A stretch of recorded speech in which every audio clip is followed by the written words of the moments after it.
నమస్తే NXTG news కి స్వాగతం. ఈనాటి వార్తా విశేషాలు. ఏపీలో కీలక పరిణామం చోటు చేసుకుంది. సెలవుపై వెళ్లవలసిందిగా రాష్ట్ర ప్రభుత్వ ప్రధాన కార్యదర్శి జవహర్ రెడ్డిని సాధారణ పరిపాలన శాఖ ఆదేశించింది. దీంతో ఆయన సెలవు పెట్టి వెళ్లిపోయారు. ఈ నెలాఖరున ఆయన ఉద్యోగ విరమణ చేయనున్నారు. ఆర్థిక శాఖ ప్రత్యేక ప్రధాన కార్యదర్శి రావత్ కూడా సెలవుపై వెళ్లారు. అనారోగ్య కారణాలతో లీవ్ పెట్టినట్లు ఆయన పేర్కొన్నారు. జవహర్ రెడ్డి సెలవుపై వెళ్లిన నేపథ్యంలో కొత్త సీఎస్ నియమించే అవకాశం ఉంది. మరొక వైపు ఇప్పటికీ రాజీనామా చేయని ప్రభుత్వ సలహాదారులను తక్షణమే తొలగించవలసిందిగా ఆదేశాలు జారీ చేశారు. అదేవిధంగా త్వరలో మరిన్ని కీలక నిర్ణయాలు వెలువడే అవకాశం ఉంది. రాష్ట్రంలో టీచర్ల బదిలీలపై ఎన్నికల కోడ్కు ముందు ఇచ్చిన ఉత్తర్వుల్ని నిలిపివేశారు. ఎలాంటి బదిలీలు చేపట్టవద్దని డీఈఓలను ఆదేశించారు. ఈ మేరకు పాఠశాల విద్యా కమిషనర్ ఎస్ సురేష్ కుమార్ ఉత్తర్వులు జారీ చేశారు. ఎన్నికలకు ముందు మొత్తం 1800 టీచర్లు బదిలీ చేయాలని గత ప్రభుత్వం ఉత్తర్వులు ఇచ్చింది. సీఎం పేషీలోని కొందరు అధికారులు ఒత్తిడితో పైరవీలు సిఫార్సులు జరిగాయని ఆరోపణలు వచ్చిన నేపథ్యంలో తాజాగా ఈ నిర్ణయం తీసుకున్నారు. మంగళగిరి ఎమ్మెల్యేగా గెలిచిన టీడీపీ జాతీయ ప్రధాన కార్యదర్శి నారా లోకేష్ కు గురువారం పలువురు నేతలు అభినందించారు. టీడీపీ రాష్ట్ర అధ్యక్షులు అచ్చెన్నాయుడు మర్యాదపూర్వకంగా కలిసి ఘన విజయం సాధించినందుకు శుభాకాంక్షలు తెలిపారు.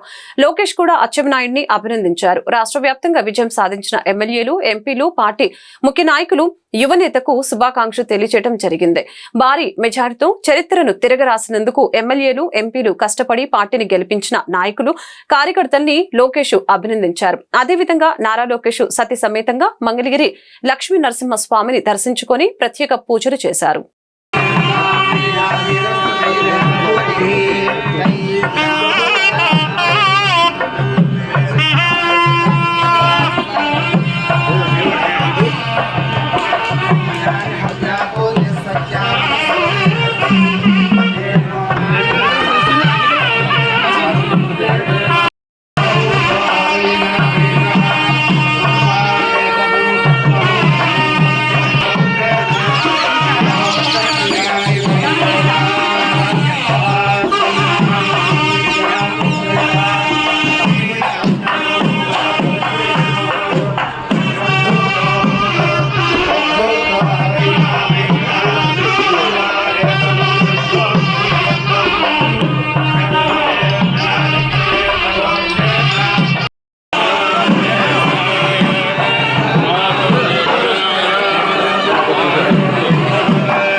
గుంటూరు నగరపాలక సంస్థ కార్యాలయంలో ఉన్న దొంగ ఫైల్స్ ను రాత్రిపూట దొంగిలించేందుకు ప్రయత్నం జరుగుతుందని గుంటూరు తూర్పు ఎమ్మెల్యే నజీర్ అహ్మద్ ఆరోపించారు.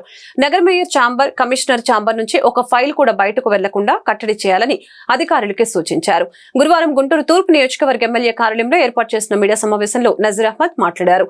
నియోజకవర్గ అభివృద్ధికి కట్టుబడి ఉన్నామని స్పష్టం చేశారు. 6 నెలల్లో పెండింగ్ లో ఉన్న ప్రాజెక్టుల్ని పూర్తి చేస్తామని హామీ ఇచ్చారు. ఎన్డీఏ కూటమి విజయం చారిత్రాత్మక ఘట్టంగా అభివర్ణించారు. వైసీపీ సర్కార్ దండుపాల్యం ముఠా తీసుకువచ్చి రాష్ట్రాన్ని పూర్తిగా నాశనం చేశారని మండిపడ్డారు. వాలంటరీ వ్యవస్థ ద్వారా ప్రజల్ని భయభ్రాంతికి గురి చేశారని అన్నారు. అదేవిధంగా అవినీతి అధికారుల లెక్కలు తీస్తామని స్పష్టం చేశారు. ఈ నియోజకవర్గంలో టీడీపీ చేసిన అభివృద్ధి తప్ప వైసీపీ ఎమ్మెల్యే ముస్తఫా చేసింది ఏమీ లేదని మండిపడ్డారు. ఎన్డీఏ కూటమి కార్యకర్తలకు అన్ని విధాల అండగా ఉంటామని పేర్కొన్నారు. నగరంలో ఉన్నటువంటి కమిటీ సభ్యులు గాని, అలాగే కార్పొరేటర్లుగా పోటీ చేసినటువంటి వాళ్ళు, ముఖ్యమైనటువంటి నాయకులందరూ కూడా విరివిరిగా వారి వారి స్థాయిల్లో కష్టపడి పనిచేసినటువంటి పరిస్థితులున్నాయి. జనసేన పార్టీ నాయకులు వారికి వచ్చినటువంటి అవకాశం, జనసేన పార్టీకి టికెట్ ఇవ్వకపోయినా పూర్తి స్థాయిలో వారికి పెద్దవారికి తమ్ముడుగా, చిన్నవారికి అన్నగా, నాకు అండగా ఉన్నందుకు జనసేన పార్టీ నాయకులకి హృదయపూర్వకంగా చేతులెత్తి నమస్కరిస్తా ఉన్నాను.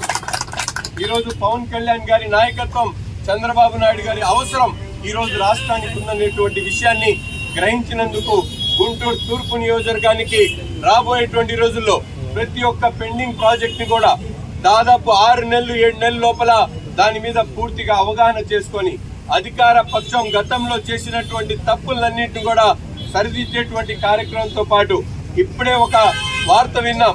కొన్ని దొంగ ఫైల్స్ మున్సిపాలిటీలో ఉన్నటువంటి దొంగ ఫైల్ ని రాత్రిపూట దొంగిలించేటువంటి ప్రయత్నం జరుగుతా ఉందని మీడియా సాక్షిగా చెప్తా ఉన్నా. మీ అందరికి కూడా ఇప్పుడే మీరు కార్పొరేషన్ అధికారులను సంప్రదించండి. ఇటువంటి ఫైల్ కూడా మేయర్ ఛాంబర్ దగ్గర నుండి, కమిషనర్ ఛాంబర్ దగ్గర నుండి ఏ ఒక్క ఫైల్ కూడా అక్కడి నుంచి తరలిపోవడానికి అవకాశం లేకుండా కట్టడి చేయాలని చెప్పి అధికారులకు చెప్తా ఉన్నాం. రాబోయేటువంటి రోజుల్లో ఎక్కడైనా మీరు ఇటువంటి చర్యలకు పాల్పడితే మాత్రం సహించేది లేదు. మీ మీద తప్పకుండా యాక్షన్ తీసుకోవాల్సినటువంటి అవసరం ఉంటుందని చెప్పి తెలియజేస్తూ, ప్రజాధనాన్ని ఎవరైతే లూటీ చేశారో వారందరినీ కూడా తప్పనిసరిగా నిలదీస్తాం. ప్రజల కోసం ఎంతటి త్యాగానికైనా, ఎంతటి కష్టానికైనా, ఎంతటి నాయకత్వం అయినా భరించి తప్పకుండా వారికి న్యాయం చేసేటువంటి విధంగా ముందుకు సాగుతానని చెప్పి కూడా ఈ సందర్భంగా తెలియజేస్తూ, ముఖ్యంగా పాత్రికేయులకు, మీడియా మిత్రులకు ఈ యుద్ధంలో మీరు కూడా నాకు సహకరించినందుకు ప్రతి ఒక్క అధికారం కోల్పోవడంతో జగన్మోహన్ రెడ్డి అభద్రతా భావంతో ఉన్నారని జనసేన పార్టీ జిల్లా అధ్యక్షులు గాదె వెంకటేశ్వరరావు ఆరోపించారు. రాష్ట్రంలో అల్లర్లు జరుగుతున్నాయని, దానికి జనసేన పార్టీనే కారణమని జగన్ ట్వీట్ చేయడం హాస్యాస్పదంగా ఉందని తెలియజేశారు. గుంటూరు జనసేన పార్టీ జిల్లా కార్యాలయంలో గురువారం ఏర్పాటు చేసిన మీడియా సమావేశంలో ఆయన మాట్లాడారు. ఆంధ్ర రాష్ట్ర అభివృద్ధి కోసం జనసేన పార్టీ కృషి చేస్తుంది తప్ప ప్రతీకార దాడులకి పాల్పడబోదని తెలిపారు. గుంటూరు నగరంలో జరిగిన అల్లర్లకు జనసేన పార్టీకి సంబంధం లేదని తెలిపారు. రక్షణ కల్పించే సైనికులతో ఉన్న జనసేన పార్టీకి గూండాలతో నిండిన వైసీపీ పార్టీకి చాలా వ్యత్యాసం ఉందని తెలిపారు. పవన్ కళ్యాణ్ ను నమ్మి రాష్ట్ర ప్రజలు పెద్ద ఎత్తున కూటమికి విజయం అందించారని తెలిపారు. సేవ కోసం ఆవిర్భవించిన పార్టీ జనసేన పార్టీ అని, దోచుకోవటం, దౌర్జన్యాలు చేసే పార్టీ తమది కాదని తెలిపారు. అసత్యాలతో కూడిన వీడియోలను తీసుకువచ్చి ట్రోల్ చేయవద్దని వైసీపీకి హితవు పలికారు.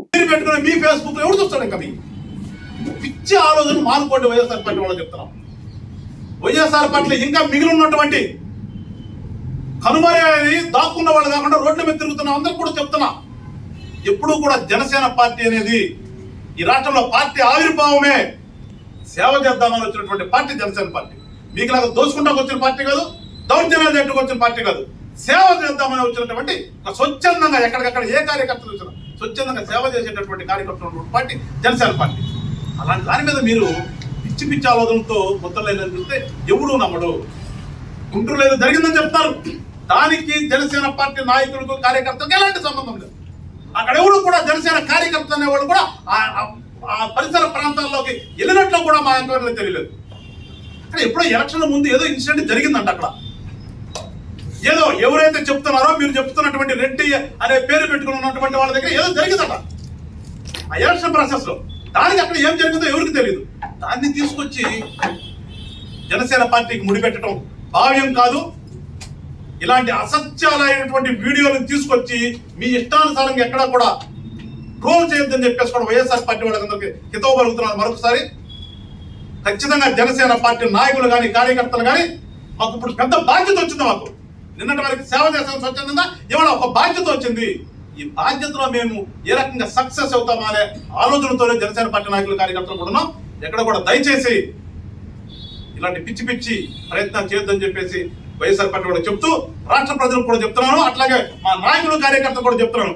ఎక్కడ చిన్న ఇన్సిడెంట్ జరిగినా మన వైపు వేళ్ళెత్తి చూపించడానికి రెడీగా ఉన్నటువంటిది పరిస్థితి మనకు అర్థమవుతుంది. కనుక ఎక్కడా కూడా ఎవరు చేసినా కానీ దాన్ని ఆపే బాధ్యత జనసేన పార్టీ నాయకులు, కార్యకర్తలు మీరందరూ కూడా తీసుకోండి అని చెప్పేసి జనసేన పార్టీ నాయకులు, కార్యకర్తలు కూడా ఒక పిలుపునిస్తున్నాం. గుంటూరు జిల్లా వ్యాప్తంగా ఎక్కడా కూడా ఎవరి మీద కూడా రాజకీయ దాడులు జరగకూడదు. ఎలాంటి రాజకీయ దాడులు ఎవరు చేసినా కానీ మన కళ్ళ ముందు జరిగితే మనం ఆపుదాము. రాష్ట్రంలో రాజకీయ పార్టీ అంటే ఏ రకంగా ఉండాలో మనం చూపిద్దాం ఈ రాష్ట్రానికి. ఇక్కడ దయచేసి జనసేన పార్టీ నాయకులు, కార్యకర్తలను కూడా కోరుతున్నాను, మన జిల్లాలో ఎక్కడా కూడా రాజకీయ దాడి అనేది భవిష్యత్తులో జరగకూడదు. జరగనివ్వకుండా ఉండే బాధ్యత కూడా మనం తీసుకోవాలి. మీరందరూ కూడా ఆ పనిలో ఉండండి అని చెప్పేసి మన జనసేన పార్టీ నాయకులు, కార్యకర్తలు పిలుపునిస్తూ మరొకసారి రాష్ట్ర ప్రజలందరికీ కూడా ధన్యవాదాలు చెప్తూ, ముఖ్యంగా ఎక్కడా కూడా ఎలాంటి అవాంఛనీయ సంఘటనలు జరగవు.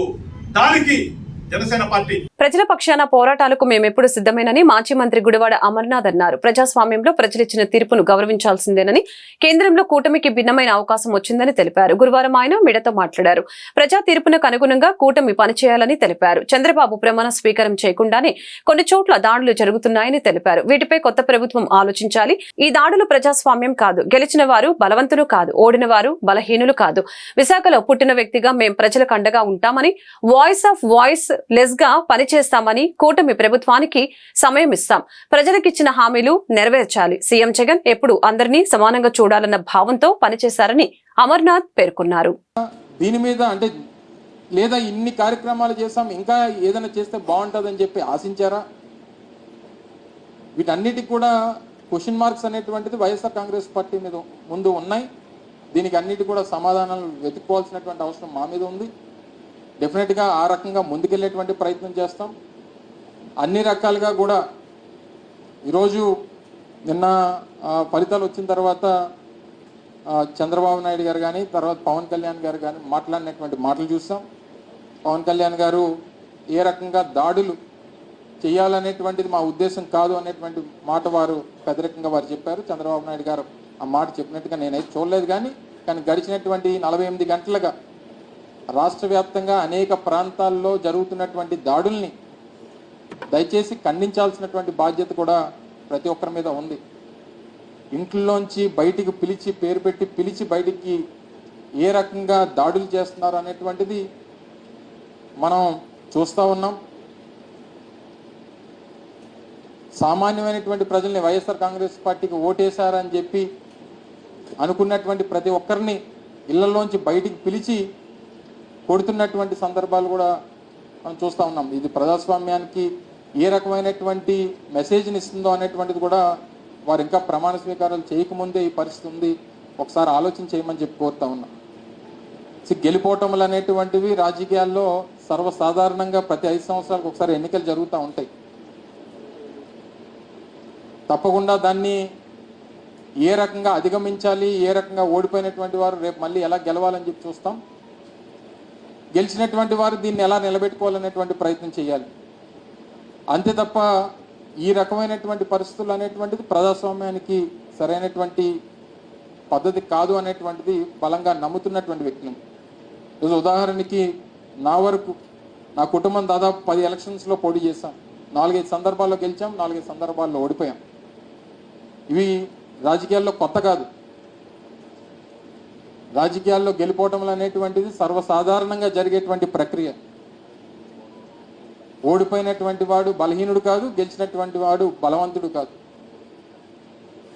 ప్రజల కోసం నిరంతరం తప్పించి ప్రజల కోసం ప్రజా సమస్యల మీద పోరాటం చేసేటువంటి అమ్మా చారిటబుల్ ట్రస్ట్ గుంటూరు జిల్లాకి పరిమితం కాకుండా రాష్ట్రానికి, ఆపై దేశానికి పలు సామాజిక సేవా కార్యక్రమాలు అందించడం అభినందనీయమని ప్రకాశం జిల్లా కలెక్టర్ దినేష్ కుమార్ ప్రశంసించారు. బ్రతుకుదాం బ్రతుకునిద్దాం అనే నినాదంతో హెచ్ఐవి బాధిత చిన్నారులకు పౌష్టికాహారం అందించే దాతల సహాయం కోసం అమ్మా చారిటబుల్ ట్రస్ట్ పడుతున్న తాపత్రయం అమోఘమని తెలిపారు. ఈ దిశగా 1000 రూపాయలు విలువ చేసే నిత్యావసర సరుకుల లిస్టుతో కూడిన బ్రోచర్, ఫ్లెక్సీని గురువారం గుంటూరు ఫ్యాన్సీ కళ్యాణ మండపంలో ఏర్పాటు చేసిన సభలో ప్రకాశం జిల్లా కలెక్టర్ దినేష్ కుమార్, అమ్మా చారిటబుల్ ట్రస్ట్ వ్యవస్థాపకులు స్వామి జ్ఞాన ప్రసన్న ఆవిష్కరించారు. అనంతరం స్వామి జ్ఞాన ప్రసన్నతో కలిసి దినేష్ కుమార్ మీడియాతో మాట్లాడారు. హెచ్ఐవి బాధిత చిన్నారులకు పౌష్టికాహారం అందించేందుకు స్వచ్ఛంద సంస్థలు, దాతలు విరివిగా సాయం అందించాలని తెలిపారు. 10 మంది చిన్నారుల్ని పోషక నిమిత్తం దత్తత తీసుకున్నట్లుగా కలెక్టర్ ప్రకటించారు. రేపటి తరం మంచి కోరుకునే వారు సహృదయంతో హెచ్ఐవి బాధిత చిన్నారుల్ని ఆదుకునేందుకు ముందుకు వచ్చి అమ్మా చారిటబుల్ ట్రస్ట్ నిర్వహించే కార్యక్రమంలో భాగస్వామ్యం కావాలని పిలుపునిచ్చారు. ట్రస్ట్ ఇంకొక వ్యవస్థ ద్వారా వితౌట్ ఎనీ ఇంటర్ఫరెన్స్ వాళ్ళకి డైరెక్ట్గా ఈ పోషకాహారాలు అందించేసి ఈ ఏఆర్టీ, ఈ యాంటీ రెట్రోవైరల్ థెరపీలో ఎవరెవరు ఉన్నారో ఎస్పెషల్లీ పిల్లలందరికీ కూడా చేయాలని మీకు నిర్ణయం తీసుకొని ఇనిషియేట్ చేసిన చాలా సంతోషం. అమ్మా చారిటబుల్ ట్రస్ట్కు ప్లస్ నాతో ఈ అనుబంధము లాస్ట్ కోవిడ్ టైంలో గుంటూరు జిల్లాలో ఉంటున్నప్పుడు జరిగింది. వాళ్ళు చేసిన సేవలన్నీ కూడా చూసుకొని వాళ్ళు అనుబంధంతో చాలా సేవలు ఈ కోవిడ్ అప్పుడు చేయడం జరిగింది. సో అప్పటి నుండి ఈ హెచ్ఐవి పిల్లలకి హెచ్ఐవి ఇన్ఫెక్టెడ్ పర్సన్స్ అదర్ వాళ్ళ పేరెంట్స్ కూడా పౌష్టికాహారాలు వాళ్ళు ఎంతవరకు చేయగలుగుతారో అంతవరకు వాళ్ళు ఎవ్రీ ఇయర్ చేయడం జరిగింది. ఆ స్ఫూర్తి తీసుకొని ఒంగోలు అంటే ప్రకాశం జిల్లాలో కూడా ఒంగోలులో కూడా ఈ కార్యక్రమం లాస్ట్ ఇయర్ నిర్వహించడం జరిగింది. సో ఇది ఓన్లీ ఫర్ గుంటూరు కానీ అది ఒంగోలుతో ఆగకుండా ఎంటైర్ రాష్ట్ర వ్యాప్తంగా దేశవ్యాప్తంగా ఈ కార్యక్రమం ప్రతి ఒక్కరికి కూడా ఒక స్ఫూర్తిగా ఉండాలని కోసం నేను స్వయంగా రావడం జరిగింది. బాబా గారు అండ్ వాళ్ళ వాలంటీర్స్ అందరూ కూడా వాళ్ళ సేవలు చేసిన విధానము వాళ్ళకు ఉండిన వాళ్ళు ఇచ్చిన ఇన్స్పిరేషన్స్ మనందరికీ తెలిసినదే. ఖచ్చితంగా నమ్మకంతో దాతలు కూడా ఎక్కువ సంఖ్యలో ముందుకు రావాలి. ఖచ్చితంగా పిల్లలకి కావాల్సిన పౌష్టికాహారాలు స్పాన్సర్ చేయడం చాలా చాలా అవశ్యము. ఇప్పుడు బాబా గారు చెప్పినట్టు ఒక పిల్లలకి ₹1 for 1 month it's not at all big expenditure. ఖచ్చితంగా ప్రతి ఒక్కరు ఇది ఓన్లీ డొనేషన్ చేయాలంటే only rich and well to do members మాత్రమే ఇది చేయాలని ఏమీ లేదు. ఇది నార్మల్గా ఉంటున్న వ్యవస్థలో ఉంటున్న ఒక మిడిల్ క్లాస్ పర్సన్స్ కూడా ఒక పర్సన్కి ఒక 1 year చేయాలంటే ఇట్స్ ఓన్లీ $12,000. సో నేను కూడా ఈ కార్యక్రమంకి వచ్చిన విషయాలు నేను నా ఫ్యామిలీతో మాట్లాడి నేను and my wife or going to sponsor at least 5 kids each. Next 1 year at least 5 10 మందికి ఈ సహాయం నాతో పాటు నా ద్వారా నా భార్య ద్వారా చేయాలని ఒక నిర్ణయం చేయడం జరిగింది. ఇది ఇక్కడతో ఆగకుండా ఇంకా ఎక్కువ సంఖ్యలో ప్రతి ఒక్కరు కూడా ముందుకు వచ్చేసి ఇలాంటి ఒక మంచి విషయం చేయాలని మీ అందరూ కాన్సెప్ట్ గురించి ముందు నేనే మీకు వివరిస్తాను. తర్వాత గౌరవ కలెక్టర్ గారు మాట్లాడి దీనికి సంబంధించిన బోర్డు ఇంగ్లీష్ అండ్ తెలుగు కరపత్రాలని అటు లెక్చర్ ద్వారా ఇటు పాంప్లెట్స్ ద్వారా వారు ప్రారంభిస్తారు. దాదాపుగా 1993 నుంచి 86లో ఫస్ట్ కేసు నోటీస్ అయ్యడం నుంచి దాదాపు 97 నుంచి బాగా విస్తృతమైన హెచ్ఐవి లేదా ఎయిడ్స్ మనం ఇంటూనే ఉన్నాము. అయితే ఒకప్పుడు పెద్దవాళ్ళకు ఉండేది కాబట్టి లైఫ్ స్పాన్ ఎక్కువ తక్కువ ఎలాగున్నప్పుడు కూడా వాళ్ళంతగా వాళ్ళు కావాలని అక్రమ సంబంధాల ద్వారా ఏర్పరచుకున్నావు కాబట్టి వాళ్ళు పాపం చేశారు కనుక శిక్ష పడిందని దాని గురించి పెద్దగా ఎవరు పట్టించుకోలేదు, కన్సర్న్ లేదు. అలా అలా అలా ఏమైందంటే ఈరోజు భారతదేశంలోనే కోర్టులు కూడా అని చెప్పుకోవచ్చు. కారణం ఏంటంటే సుమారుగా రికార్డెడ్గా రాష్ట్రంలోనే 0 to 17 years చిల్డ్రన్ కొన్ని వేల మంది ఉన్నారు. రాష్ట్రంలో మన ఏపీ తీసుకున్నట్లయితే దాదాపు 45 ఏఆర్టీ సెంటర్లో కొన్ని వేల మంది పిల్లలు రిజిస్టర్ చేయించుకొని ప్రతి నెల మందులు పుచ్చుకుంటున్నారు. రిజిస్టర్ నేను చెప్పినది 0 to 17 తర్వాత అడల్ట్ వెళ్తుంది. అక్కడ మళ్ళీ కొన్ని వేల మంది. వీళ్ళు కాకుండా రిజిస్టర్ కాని వాళ్ళు 1.2 లక్షల్లోనే ఉన్నారు. ఇక్కడ సమస్య ఏమైందంటే ఏ పాపం చేశారని ఇవాళ ఆ పిల్లలకి ఆ దెబ్బ రావాలి. ఇక నేను మీరు జారి చూపిస్తారని లేదంటే పసిపిల్లలు కాబట్టి ఈజీగా కన్సర్న్ ఉంటుంది కాబట్టి ఇక్కడ అధికారం మనం ఆలోచించాల్సింది.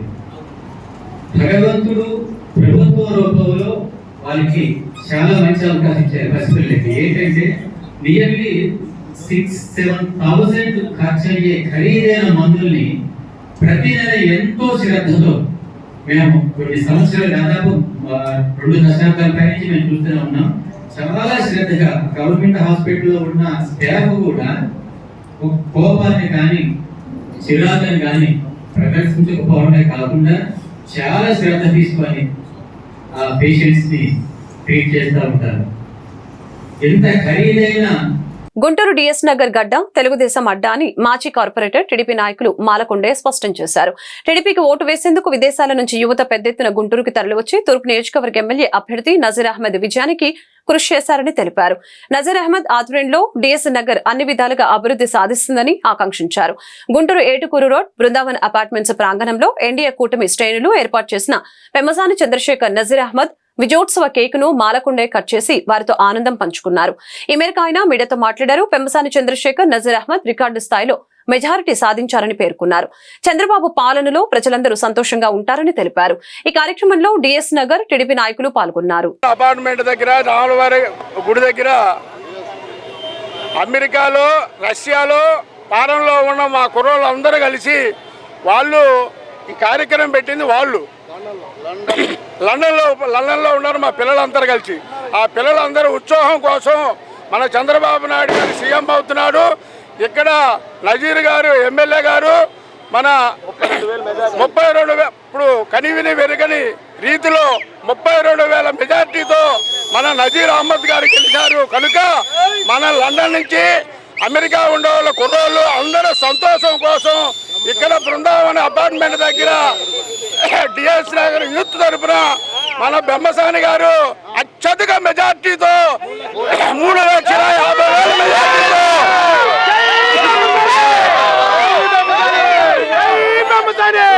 మన బెమ్మసాని గారు మనకి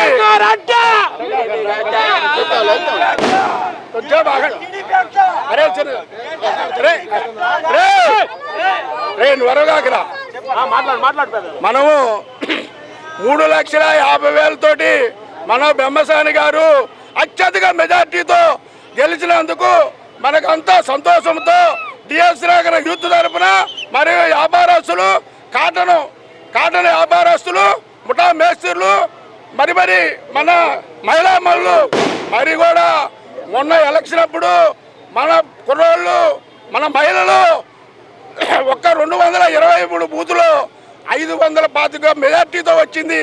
కనుక మా అందరి 525 మెజార్టీ ఒక బూతులో వచ్చింది. వాళ్ళందరూ ఏమన్నారంటే ఇక్కడి నుంచి కనిగిరి వెళ్తున్నారు, మీరు ఓటేస్తారా లేదని కొంతమంది మాట్లాడారు. దానికి సపోర్ట్గా మా కుర్రోళ్ళంతా కసితోటి ఈ కార్యక్రమం పెట్టాము. ఎప్పుడైనా సరే డిఎస్ నగర్ అంటే తెలుగుదేశం అడ్డా.